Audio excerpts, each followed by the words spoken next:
All right, welcome to the Silver Lined relaunch. And I got to tell you, I am so excited to introduce this guest to all of you because one, you're going to thank me because you're going to say, oh my gosh, such cute stuff. But also, we're going to hear her relaunch journey. You're going to hear the silver linings behind it. You're going to get some key takeaways.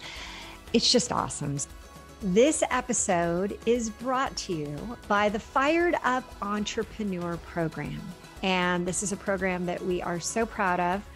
The results have been downright remarkable. And we want to invite you to get a glimpse of what it is like inside this program by inviting you to participate in the Business Boot Camp, which is a 5-day free event, and get involved with this because the pearls that we're going to be sharing each and every day are going to be the foundation for allowing you to make money, keep the money, grow the money, and strengthen not only your business, but also yourself.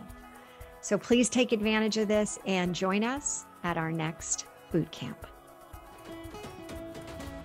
You're listening to the Silver Lined Relaunch, and I'm your host, Hilary DeCesar, award-winning entrepreneur and transitional coach.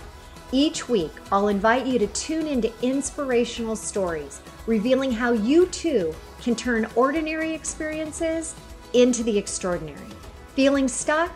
I'll share step-by-step strategies to fuel your ability to experience a life where silver linings are both abundant and possible. So I have with me Jessica Honegger. And Jessica, thank you so much for being on the show. It's so fun to be here. It's great to see you. Well, I love this because when we hear your story and everything, I am a huge relaunch, beauty, fashion, you name it. It's not just all about the business. It's not all about the relationships. It's how can we accessorize things too? That's right. That's right. We got you covered.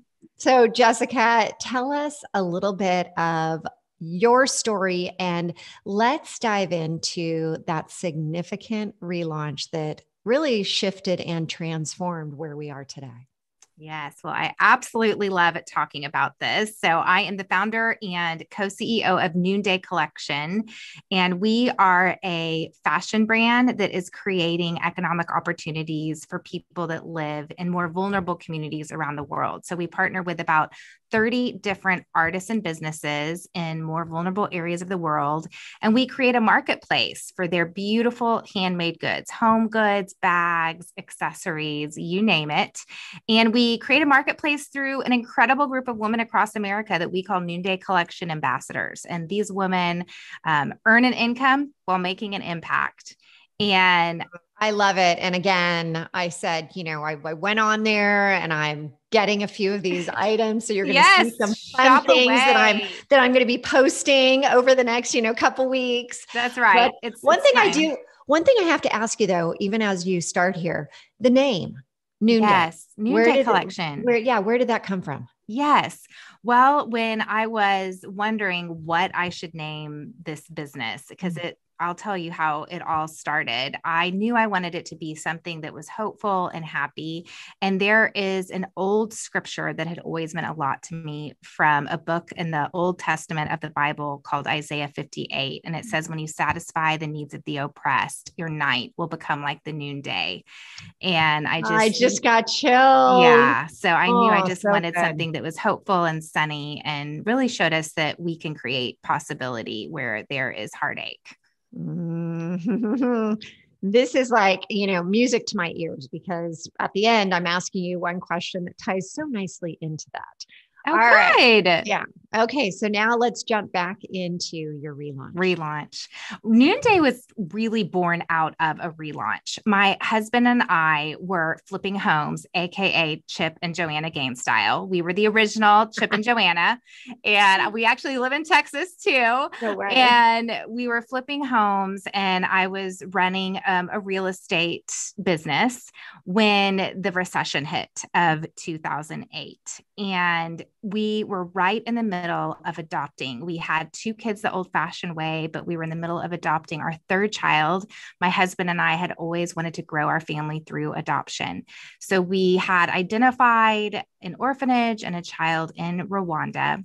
We were halfway through. We thought we've got this nest egg that's going to cover the cost. International adoption can be quite expensive. And suddenly the housing market tanked. And we not only were buying and selling homes at the time as realtors, but we were flipping homes, which is a highly risky business. And suddenly that little nest egg was paying for the groceries. And suddenly the credit card was paying for the groceries. But I didn't want to let a financial obstacle get in the way of growing our family. We were halfway through this adoption process. It really would have felt like a miscarriage if we had not proceeded. And so I knew I needed to start some way to earn an income. And previously, I had visited Africa a few months prior and had been visiting some friends who were creating entrepreneurial opportunities for people living in Uganda. And one of the businesses that they were really excited about because of the couple behind it was an artisan business, handmade jewelry, cards, pillow covers. And at the time they had asked me, Jessica, would you sell some of these things? Do you think you could create a marketplace for this couple? We think they could be the next leaders of Uganda. And I remember just chuckling and laughing in my head, thinking, are they crazy? I've got two babes. I'm running a real estate company. I'm adopting, thanks, but no, my plate's full. Well, fast forward a few months later, and courage cornered me. And I knew that instead of letting fear sideline me, I needed to get up and get in the arena. And so our business continued to tank. And I recalled this conversation with my friends. And I said, hey, remember those artisans you told me about? Do you still have their goods available? And they said, we do. They're just sitting in storage collecting dust. Why don't you sell them? And, that can be seed money for your adoption. So I sat at my house, like the cutest store you've ever been to. And I invited a bunch of girlfriends over. I was scared to death. But you had never done anything in the fashion business, nothing like this at all. Nothing. I mean, flipping houses definitely had the element of, being able to see what others couldn't design. And you can tell just by looking at you, you have, kind of like people have the style. So you had that, you had that going for you, which is awesome. I do enjoy style. Mm-hmm. Yes. And so I opened my home one night and then suddenly I thought, this is the stupidest idea. I mean, first of all, I'm still trying to make it as a realtor and this looks really desperate. So what are people going to think of me? Second of all, I bet no one's going to come. And then I'm going to feel like a big loser. And third of all, you are getting pummeled by limiting beliefs here. I had so many limiting beliefs. Oh. And that night really was a night of saying, I'm no longer going to let limiting beliefs define who I am and how my story is going to play out. Because I stood there in my living room looking around, wanting to cancel it. And I didn't. And that's when I made fear my friend. And I realized that courage wasn't about fearlessness. Courage is about going scared. And I didn't cancel and people came and women rallied around me. They wanted to support our adoption. They wanted to purchase these beautiful goods. It's so interesting to buy things that are handmade from other countries, maybe when we don't have the opportunity to be able to travel ourselves. And that was the night that women said, well, I'll open my house. Can you do something like this at my house? And so most things sold out that night. I called my friends in Uganda the next day and they said, we want to connect you directly to these artisans and see if you can do this and make a business of it. So 10 years later, wait. Hold on, girl. Hold on. One thing that you said that I do want to go back to is you said that initially fear was really sidelining you, right? It's like, and you had the, what are people going to think? And it seems so desperate. And then you made fear your friend. Mhm. Okay. How did you come to grips with this? Like, what did you do to make Right. fear your friend? How did you lean into that? For me, it really is about having a bias towards action and having Jack. That's our little boy that we did end up adopting. So, having a mission that was much greater than myself, having artisans that are in Uganda that are just ripe with possibility. All they needed was a marketplace and knowing that they had untapped potential that I could help develop. So it really is when you realize that the stakes aren't all about you and your reputation and your fears and your perceptions of yourself. And that is what enables you to go scared, is when you have that mission that's greater than yourself and you're not in the me space, but the we space. And I was in the we space, and there was Jack and there was Jalia and Daniel in Uganda. And, there's been a million decisions since then where I decide, you know what, I'm going to just keep going scared. And it's the faces of the people that I partner with, knowing what's at stake. Even right now during COVID, I mean, India is just in a desperate, desperate place.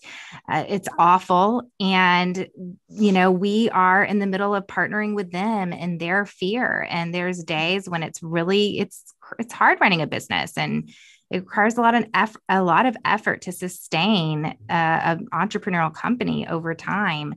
But it's always these faces that I see that say, well, this is absolutely worth it to me. I love everything of what you're talking about. How old is Jack now? He is 12. He's 12. And Yes. where is he from specifically? He's from Rwanda in East Africa. It's a little tiny country in East Africa. Yeah. And so do you want to hear the craziest thing? Is that what? There is a group called Mosaic Vision, and I support a child over there. Her name is Florence. And we've been doing this, I think, for about 6 years. My daughter and I did this together, and we've talked about going over there, and then COVID hit. And, there's been so many interesting little twists. So as you were saying this, and there is a board that I participated on, and they have similar, like they were taking over. It was for women that were trafficked, and they were supporting women in Haiti that created. And when I joined the board, they gave me these beautiful beads, and each one was a woman that had been trafficked, and this was her way of healing. So yes. I love how you're doing this, and you're highlighting these women. And so that their products can be purchased literally, like I just did in the Bay Area. And I will be wearing, these beautiful, they're gorgeous. They're absolutely gorgeous, gorgeous items. So, wow. But you did mention something I want to go back to, and that is entrepreneurship is a lot of effort. It is a lot, and it's lonely. And how do you, with what you're doing, especially because you're working primarily out of your house, right? Even without COVID, I would assume that this is something that you're doing, or how does that work for you? Well, we have about 50 employees in our Austin office and a fulfillment center here. So during COVID, our fulfillment center has been open, and actually it's been amazing because we have several women who are refugees from Myanmar, and they've been able to continue working while having their kids with them. So we've been kind of having a homeschool situation up at in our Austin office. And then during COVID, I've mainly been working from home. So our corporate staff has mainly been from home. So, I have to say though, I do think that it's a myth. I do think it's a limiting belief to tell ourselves that entrepreneurship is lonely, or that it's lonely at the top, because I do believe that we, in a lot of ways, can unchoose loneliness by choosing that path of vulnerability and connection. And it requires effort. I think a lot of us think, we scroll Instagram and we think, oh, they just have community, or they just have friends. And, if you see anyone with meaningful relationships, that requires vulnerability, effort, courage, community, time, all of those things. And I did used to feel lonely a lot. And I even think back to that first night when I, unbeknownst to me, was launching this company.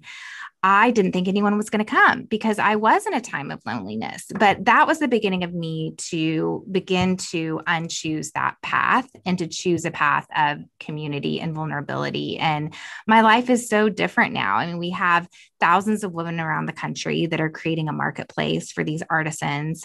I create intentional community among other entrepreneurs. And I just even got back from a trip recently where we went to Mexico on a scouting trip. We're developing a new leather line. And I came home and I felt a little alone. I felt off. I felt emotionally vulnerable. And I'm trying to identify what's going on. Why, some of it was just that Mexico has been so hit by COVID, especially the manufacturing industry. So it was just heavy. And then a friend that I just adore, who is kind of I can tell her anything kind of friend, called today. I saw her phone number come up on my phone and I just breathed this deep sigh of relief. And I thought, that's it. I just need to connect with a friend. That's what I'm needing right now. So I just want to encourage people that that is a limiting belief and that we can choose community. It just requires effort and time and trust and vulnerability, the things that we're freaking scared of. You and I are on the same page, hence the fact the Relaunch Collective. That's what it's all about. And it is absolutely a limiting belief. It doesn't have to be lonely. It's a choice. It's a choice. It can be, I can absolutely be lonely, right? It can be. No doubt. It could be lonely.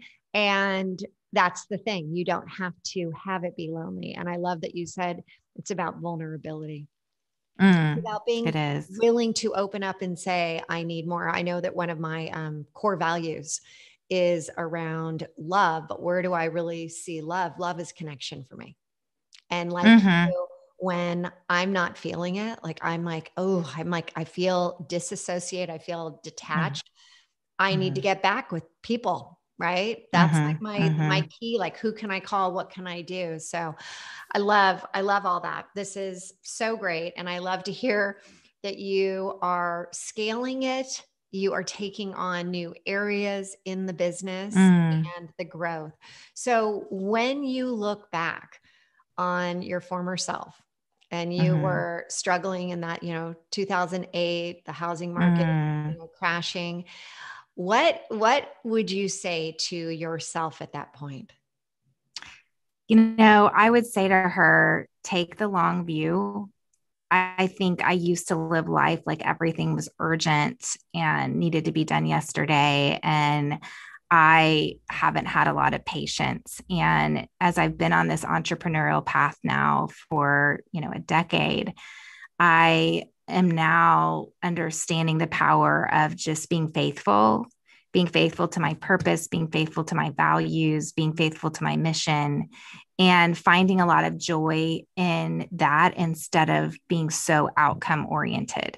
Because if you're just constantly outcome oriented, you're not always going to get the outcomes you want. In fact, most of the time you probably won't, especially if you're living life on the edge and taking risks. And that's been hard for me because I want to control outcomes. And back in 2008, I think I was tying my identity to outcomes. And if you're tying your identity to outcomes, you're never going to go scared. You're never going to develop the courage legs that you need in order to live life outside of your comfort zone, which is actually where your purpose is.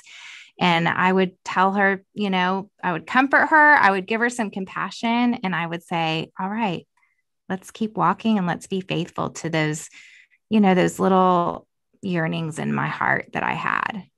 I love purposes outside of the comfort zone. It's when you keep pushing, you keep pushing. Yeah. It's awkward. It's like, it doesn't feel right. But man, when you get through that wall, that zone, and you're into the next, it's just, there is something incredible about it. So that is, isn't it interesting how much we just can now, your perspective around it's so fantastic. And so as you now are expanding and you have, the 50 people and you're looking at, the world is, opening up. How do you select these artisans? How do you, because I would think, my gosh, there are probably millions and millions of people that are doing incredible things. And as I was looking at your site, I'm like, oh my God, that's so cool. That's so cool. That's so cool. Yeah. How do you do it? Yeah.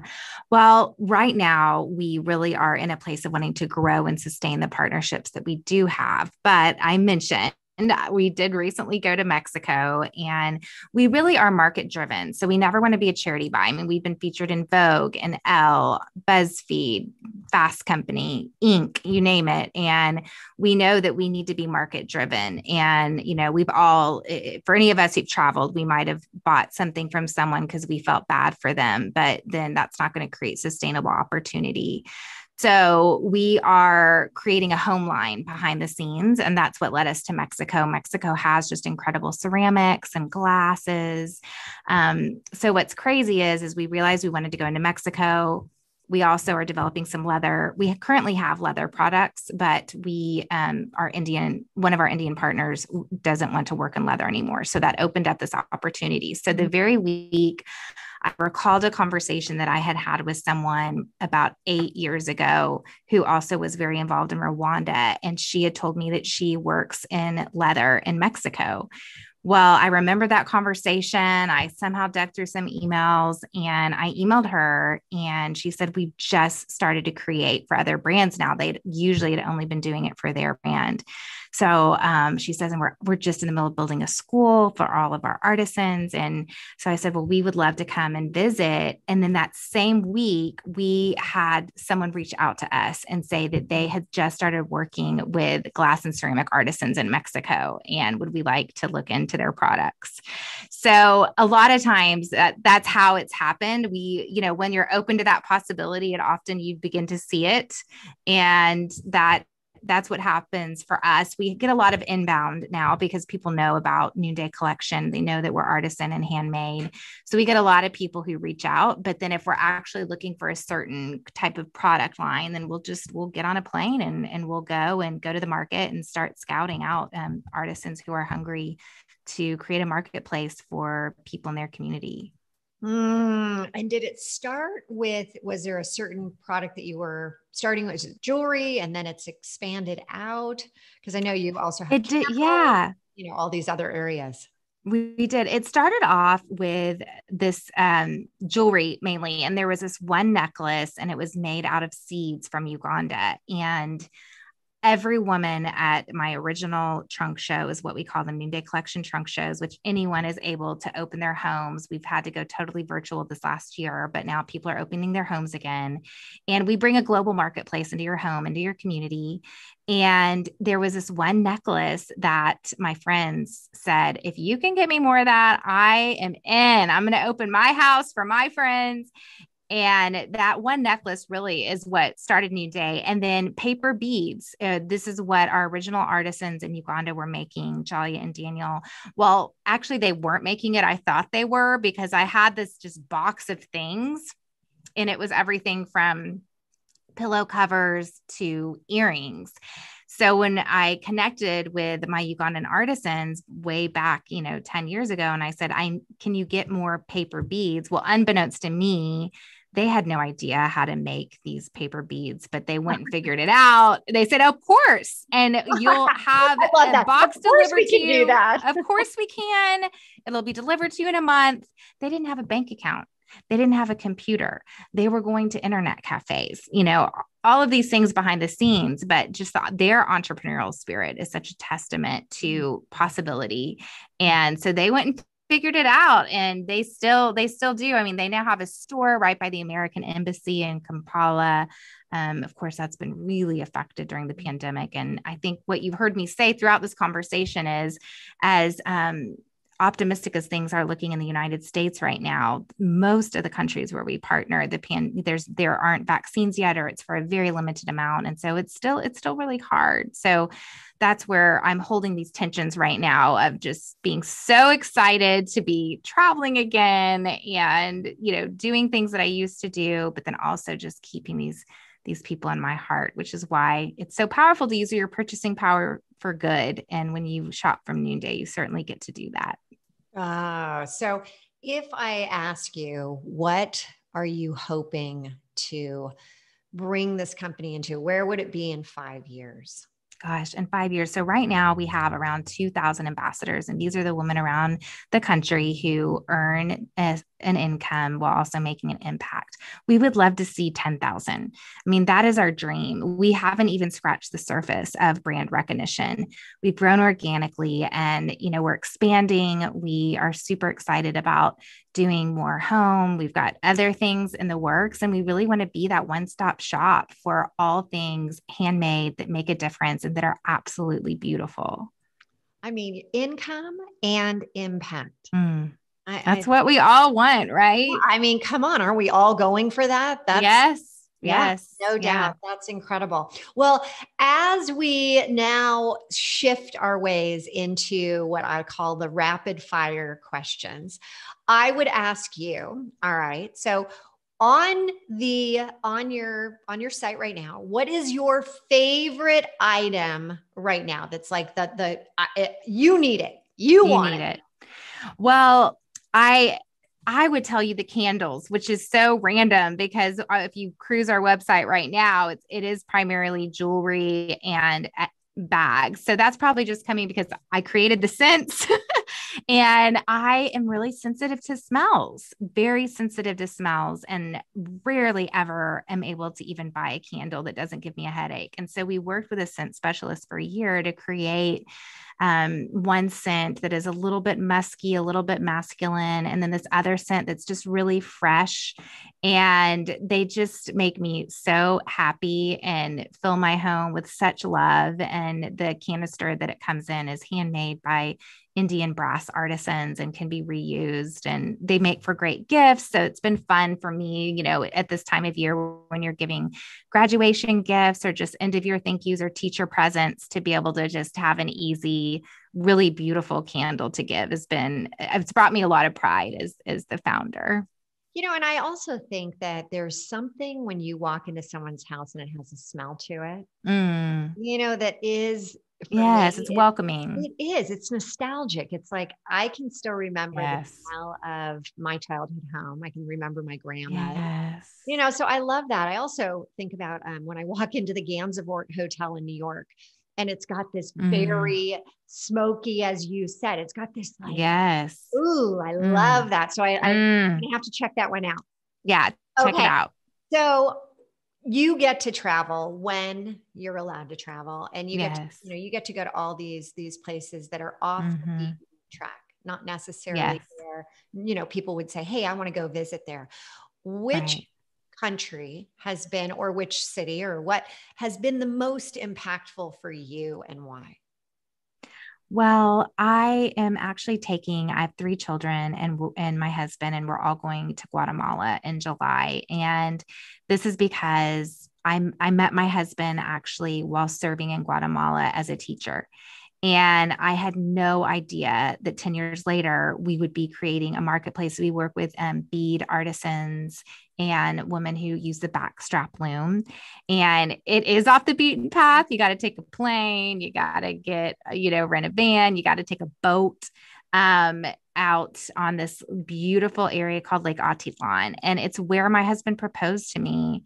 And it's now where we work consistently with artisans. So it's just will always be a really special place for me. So I can't wait to take our kids there. I love that. That is so great. And so you have your 12-year-old, and then you've got a couple older kids.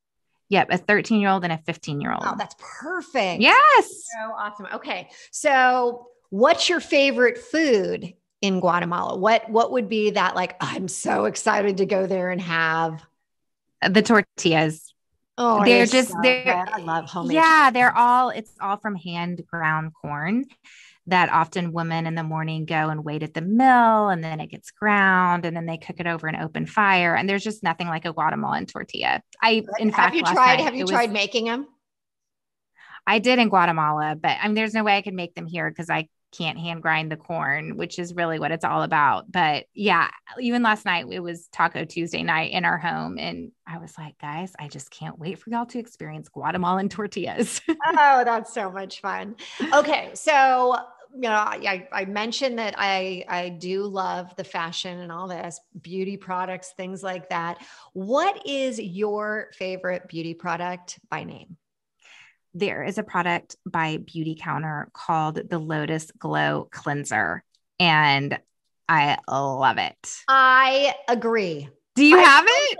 I use a lot of Beauty Counter products. Yeah. I think they're amazing. Yes. I love that they're all natural. I love that Greg, the CEO, is 100% focused on making sure that we're putting good things on our body because we're slathering all the lotions and all that. So yes, thank you for bringing that one to everyone's attention. It's a must have. That is a good one. Okay. And one thing that I do want to ask you, and it's been so great because you've said it actually a couple of times, what does powerhouse of possibility mean to you?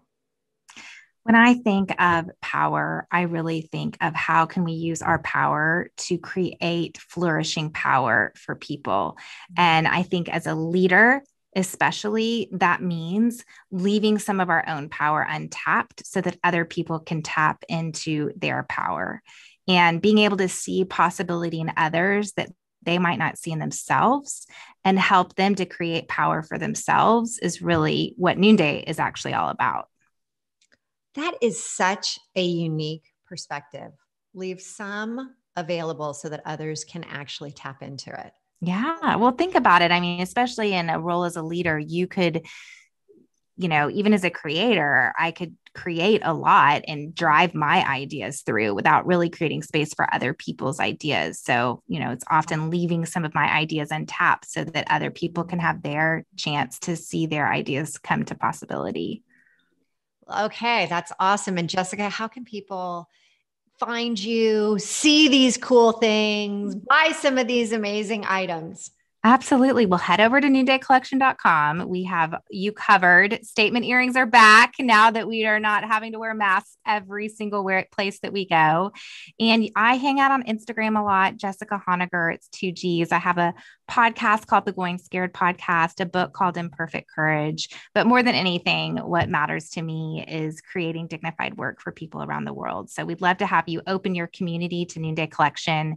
You can click on Host a Trunk Show, and an amazing woman will get in touch with you, and you can either gather your friends online or in person, whatever you're comfortable with. And you get to create a marketplace for many of the people and countries I've been talking about today. And income and impact. That's right. I mean, yeah, that's so good. Well, again, we will have the show notes at therelaunchco.com under podcast. Jessica, thank you so much for sharing your relaunch. And really what you're doing is incredible. I will continue to follow you and really look forward to my package showing up too. Yes, absolutely. Thank you so much. Thank you so much for tuning in to another episode of the Silver Lined Relaunch. If I said something today that resonated with you, will you please head over to iTunes right now and leave us a 5-star review and share this episode with others and help them find the silver linings as well. And don't forget, you can have immediate access to the show notes, any giveaways, and the links to those amazing beauty products at therelaunchco.com/podcast. Until next time, there's always a silver lining, and now is the time to hit the reset button to relaunch those transitions into transformations.